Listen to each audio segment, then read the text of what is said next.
May kilala ka bang maraming uminom ng kape araw-araw? Nako, may epekto yan sa katawan. Pag-usapan natin. Ang caffeine ay isang stimulant na makikita natin sa ilang halaman tulad ng butil ng kape, dahon ng tsaa at pupwede rin sa buto ng kakao na ginagamit sa paggawa ng tsokolate. Na-discuss naman na natin sa previous videos natin tungkol sa kape na ang caffeine ay hindi lamang sa ating mga utak nakakaapekto. Maaari din ito makaapekto sa pagtibok ng ating mga puso, pupwede rin magpataas ng blood pressure at makaapekto sa ating mga bato.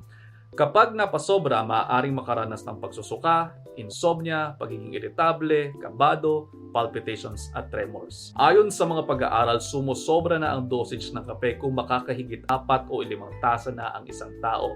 Kapag napasobra sa araw-araw na pamumuhay po, pwede mag-develop ng tinatawag na tolerance ang isang tao. Ito ay dahil nag-a-adapt ang katawan sa dosage ng substances na ifinifeed natin. Kapag nangyayari po ang tolerance, ang isang tasa ng kape ay parang wala ng bisa na makapag-stimulate o makapagpapagising sa isang tao, kaya naman kinakailangan pa ng dagdag na shot ng kape para magkaroon ng epektong katulad ng dati. Siguro mapapansin nyo na nakaka-4 na tasa na kayo ng kape pero inaantok pa rin kayo.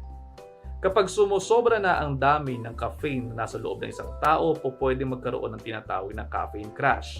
Sintomas nito ay ang pagkakaroon ng pagsusuka, pananakit ng ulo, pagkakaroon ng anxiety attacks, pagkabalisa, pagpapalpitate, hirap sa focus, insomnia at chronic fatigue. Ayaw natin na magkaroon ng ganyang mga sintomas, kaya naman pinakamainam na iwasan itong mangyari. At ang pinakamainam na pamamaraan upang maiwasan ito ay ang alam nyo ng salita na moderation. Moderation pagdating sa pag-inom ng kape at iba pang caffeine-containing beverages na nabanggit naman na natin kanina. Mainam din na mag-cut down kayo sa caffeine. Halimbawa, kung talagang hindi mo maiwasan ang pag-inom ng kape, try mo na decaffeinated coffee na lamang at huwag mo nang lagyan ng asukal para makabawas din kayo sa added calories. Pwede rin naman, ischedule mo ang pag-inom mo ng kape at siguraduhin mo na pipigilan mo ang sarili mo sa oras na hindi ka dapat uminom nito na naset mo din naman.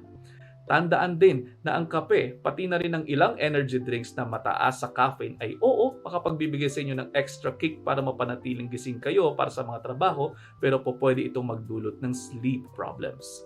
Mas mainam na din na mag-power nap na lamang kayo ng around 15 to 30 minutes instead of drinking caffeinated beverages upang makapagpataas ng energy level while not drinking coffee. Ito ay mga pamamaraan upang hindi mo na isipin ang tinatawag na caffeine crash. Isipin mo na lang yung crash mo. At huwag na ding magbasa ng mga articles na hindi naman medically verified. Magkaka-anxiety ka pa niyan. Magbasa ka na lang ng matinong libro o di kaya naman kung gusto mo talaga ng health-related articles, go to hellodoctor.com.ph para naman medically verified ang mga nababasa.